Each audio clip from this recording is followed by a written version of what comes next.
Hello and welcome to another match preview on Football Talk Podcast. My name is Ozzie and I'm your host for today's show. I'm sure some of us are still celebrating or watching back clips from Sunday's Cup final win, as it was such an amazing performance, especially from our youngsters. But now it's back to business as we face Southampton tomorrow evening in the fifth round of the FA Cup. So let's analyze our opponents and predict the lineups, along with some tactical discussions and score predictions. Southampton have been in decent form so far in the Championship this season. They're currently fourth in the league and have a great chance of qualifying for the playoff to get promoted to the Premier League next season. In terms of recent form, they've lost 3 games and won 2 in the last 5 matches. So not in the best of forms, but nonetheless a very tricky opposition that contains a number of experienced Premier League players. Something we may lack as we have a huge volume of injuries and will most likely need to play some of our youngsters yet again. So let's present the team news and I'll also predict the lineups. So for Liverpool, Gravenberch's picked up an ankle ligament injury in the Carabao Cup final, so he's not available for selection. Salah, Szoboszlai, Nunez failed fitness tests before the final on Sunday, so still no confirmation about their availability. Most likely that they'll have another fitness test before the game. Unlikely to start, in my opinion, but we could see maybe 1 or 2 of them on the bench. Long-term injuries include the likes of Jones, Jota, Alisson, Trent, Bajcetic, Matip, Ben Doak, and Thiago, who looks like he's ruled out for the rest of the season, and that could signal the end of his Liverpool career, which is unfortunate. For Southampton, Ryan Fraser is ruled out with a knee injury. Ross Stewart and Juan Larios are also on the sidelines. David Brooks is cup-tied as he's already played for Bournemouth in the previous round. However, Joe Rothwell, who's on loan from Bournemouth, is eligible to play as he didn't play for his parent club in this competition. So he could come in for Flynn Dans, who's currently injured for Southampton. So what we'll do now, we'll predict the lineups of both teams. We'll start with the away team and let's see how they look. So traditionally, they play a 4-3-3 formation. I've seen their previous lineups in other games. They have mixed up a little bit. They've played a 4-4-2 at times as well. I don't think the manager, Russell Martins, will be that brave to play a 4-4-2 against Liverpool. So I think it will be a 4-3-3 formation. So let's place the players that I believe will start. So in goal, it won't be a difficult one. It will be Baznu in goal. So let's put him on. Baz. There he is. In goal. Good young goalkeeper, to be fair. Showed good promise in the Premier League last season. And let's see who else we have. So fullback is a tricky one because they have quite a few players in that role. Kyle Walker-Peters is always or mostly in the lineup, but it's not always a certain role. Sometimes he plays at left back, sometimes he's at right back. And I think for one of the games, he was actually playing as a number 10 or further up top. So definitely a player that's known for his versatility. In this fixture, I'm going to say he plays at right back. So Walker Peters, there he is. Player that I'm sure a lot of fans wanted Liverpool to sign in the summer due to his versatility, as I just mentioned. So yeah, a player with huge experience. So he'll definitely be one to look out for in this game. On the other side, they have a young player that plays in the FA Cup the last couple of fixtures. I think it was Morantos, I think his name was. But for this one, I'm going to go for an Irish left back, and his name is Manning. So I think he might start for this one. And then in the centre back positions, I'm going to go for Bednarek, who I'm sure we all are familiar with. He's been playing for Southampton for a number of years and has played in the Premier League. And his partner alongside will be Howard Bellis. So a strong back four there. They've normally rotated their team quite a bit in the earlier FA Cup rounds. I think because it's Liverpool, they will try to field a strong enough team to go toe-to-toe against Liverpool. In the midfield, they've got quite a few injuries. So the player I mentioned earlier on, Flynn Downs, has been one of their star performers this season, but unfortunately he's out with an injury. So you've got, I think Stuart Armstrong is one that plays a lot of the game, so I expect him to start in this one. And then you've got Rafa, who I mentioned, who's on loan from Bournemouth. So I feel like this would be a chance to play somewhere traditionally you probably wouldn't be allowed to play an on loan player, but in this case he can. So I'm sure he is in line to be selected. And on the right side, it will be Small Bones. Small Bone, I should say, not Bones. So that's the midfield field. I think it's going to be a strong midfield where I know in the other fixtures they've played Aribo, who's quite an attack-minded player. So I feel like he's probably someone that would come off the bench rather than start. So having these sort of hard-working, strong midfielders using their sort of aggression and tenacity up against a young midfield will be probably a key tactic from Russell Martin. Up top, quite a few options for Southampton. I'm going to start with Shea Adams. I think he will start in his fixture. He's pretty much played most of the FA Cup matches. I think he's got two goals in 2 games, so definitely one to look out for. On the left side, they've got quite a few players. So they've got Sulemana, who is a Ghanaian international. They signed him last season, so he's still playing for Southampton. They did have Alcaraz, but he's actually loaned out to Juventus, so he's found himself a very good move in the January transfer window. You've also got Edozie, who is a left winger, and Aribo can play in the left, can play in the right, can even play in the centre mid. So a lot of attackers off the bench, but I think they have to make a place for their top scorer, and that is Adam Armstrong, who has scored 16 goals so far this season, and he's also got 11 assists. And he has been utilized up top, but also plays on the right wing as well. So for in this game, he will play in that position, in my opinion. The left wing position is up for debate, especially among Southampton fans. It could be Sulemana, it could be Edozie, it could be Sekomara, who is a player that I was quite impressed with from last season in the Premier League.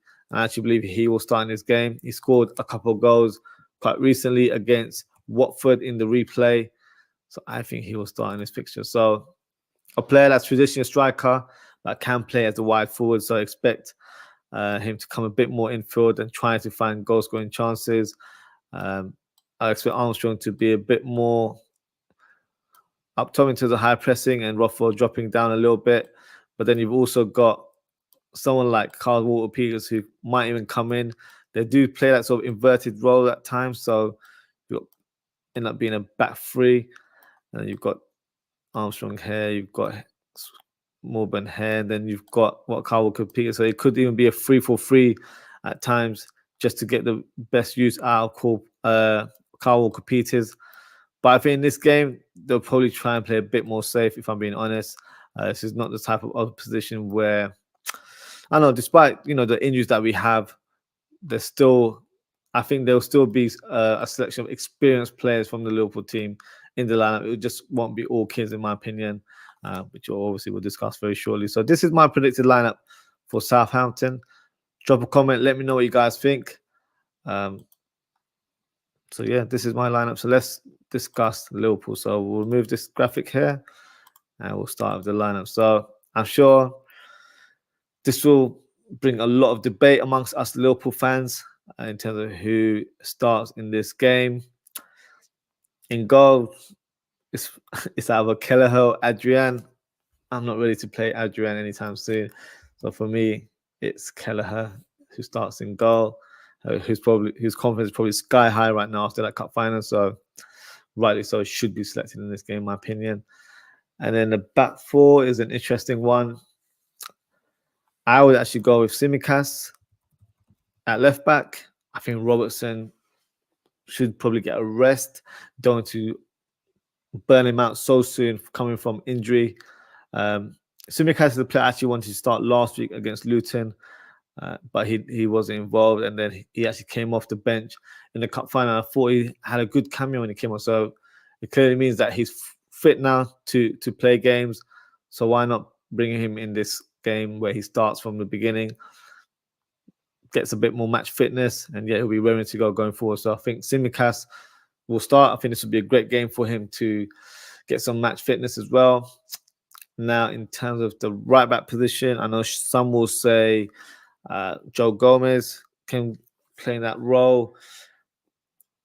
I'm going to stick with Conor Bradley in this one. I know he's just played in the final, but he was taken off around the 70th minute, so he should be more or less fully fit to play.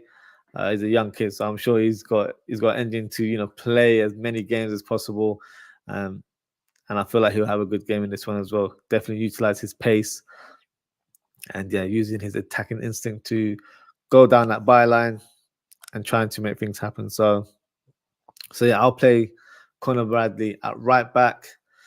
Central positions, I will actually rest Virgil and Konate for this fixture. I think they deserve a little bit of a break so we can focus on other games. So for me, I'm going to go for Kwanzaa, and I'm going to go with Joe Gomez playing central position, centre back. So not a role he's not just familiar with. It is his natural position. So he'll get a chance to play in the centre back role. So this is my back four. I feel like it's a strong one. Tsimikas and Bradley, good fullbacks that can attack the byline, go up top, and make things happen. So I think this will be a strong defensive unit going forward. Joe Gomez as well, the more experienced defender in the back line. So I'm sure he'll be more than adaptable to guide the players, especially Kwanzaa alongside him. And I think this will be a good balanced defense going into his fixture. Now, Endo was, I don't know, he left the pitch injured. He was on crutches after the game in the cup final. So I'm not sure in terms of the extent of that injury. But having said that, I think even if he is fit enough to play, I would still rest him in this game. So for me, I'd start McConnell. Apologies. There we go. I'll start McConnell in the defensive mid role. I know he can play number 8, but I feel like he looked a lot more confident when he's played in the number 6. Has a good passing range. I was very impressed with his cameo in the cup final. Did really well. Showed great desire, great determination, but his passing range was very easy on the eye. So I think he'll start in the defensive midfield role. And then in terms of the number 8s, I'm going to go for Bobby Clark. If I can spell his name properly. There we go. Bobby Clark on the left side. I feel like he had a great game in the cup finals, or really made a good impression for me. So I feel like he deserves to have a first start in this cup tie. And then in the right side of midfield, I'm going to go for McAllister. I did mention that I wanted a bit of experience in that midfield. There's no point of playing too many youngsters in this game. I feel like it needs to have a good balance, like we probably normally would have done without the injuries anyway. So I'd add McAllister for experience. If for some reason McConnell's struggling, then these two can just swap roles and McAllister can play as a number 6, which we know he's more than capable of doing. But to start the game, I'd like to see McConnell as the number 6. That allows McAllister to have real influence in the game from a number 8 role and have an impact going forward. So this will be my midfield 3. Up top, it's interesting. So even if Mo Salah is fit to play, I wouldn't start in this game. He can definitely be placed on the bench, but for me, he doesn't start. So therefore, I believe Elliott should be in line to start on the right wing. And Diaz has played consecutive games. He worked his socks off in the cup final, played over 2 hours, if you're including extra time. So he definitely deserves a bit of a breather. So I would rest him in this fixture. And I would actually play Gakpo on the left wing, who can play that role. That is his natural position. And I would actually start with Danz up top. Now, this might be... Oh, no, this is the issue I had last time. Who do I play? Dan. I don't even know how to add someone on, but we'll leave it blank. But it's basically Dan's up top. I think, he's the player that for me will Let me see if I can find someone else. None of them are Dan's. Yeah, unfortunately, I can't add a player. I don't also want to add an existing Liverpool player because then I'll just confuse the lineup. But Dan's is the player that I want to start in this game. He showed great promise, especially in the Luton game. Even his first touch was really good towards Gakpo. Gakpo probably should have done better and actually hit the target there. And then even in the cup final, he was so energetic, pressing from the front, and yeah, really tried to make things happen. So I just feel like maybe a start in this fixture might even get him the goals on the scoring sheet, in my opinion. So yeah, I'd start Dan's in the lineup. Fortunately, I can't add the graphic. I'm trying to think of an alternative player. Yeah, I can't even edit names, but it is what it is. But yeah, that's my lineup for this game. Let me know what you guys think. Who would you start in this fixture? Have I gone for a stronger lineup than you were expecting, or does it seem about right? Drop a comment. Let me know what you guys think. Yeah, in terms of score predictions, I'm going for a Liverpool win. Goes without saying. But I don't think it'll be an easy game. Southampton are a very well organized team. They've got some good attacking players that can really cause damage. They can score goals. Even off the bench, they've got 2-3 players that can really hurt the Liverpool team as well. So for me, I'm going for a 2-1 result. And I'm going to go with Gakpo and Elliott on the score sheet for Liverpool and Shea Adams scoring the consolation goal for Southampton. So that's my prediction for today, guys. Thank you to everyone for tuning in. If you haven't already, please don't forget to like, comment, share, and subscribe to the channel. Next show will be tomorrow evening at 10:30 p.m. UK time for the match reaction. It's also a calling show, guys. So if you'd like to come on and have your say, the link will be pinned in the live chat. Enjoy the rest of your evening, everyone. Take care, stay safe, and I hope to see you all tomorrow. Goodbye.